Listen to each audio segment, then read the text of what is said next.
కళ్ళలో నిద్రించి కలలే నిద్రించి మదిలో దూరావు చిలిపిగా నిన్నే ఆశించి నిన్నే శ్వాసించి నీవే నేనంటూ తెలుపగా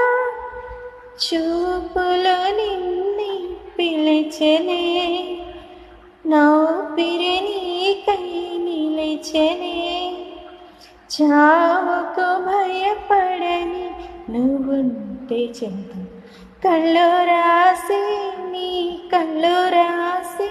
ఒక చిన్ని కవిత ప్రేమేమో అది చదివినప్పుడు నా పెదవి చప్పుడు తొలి పాటేనా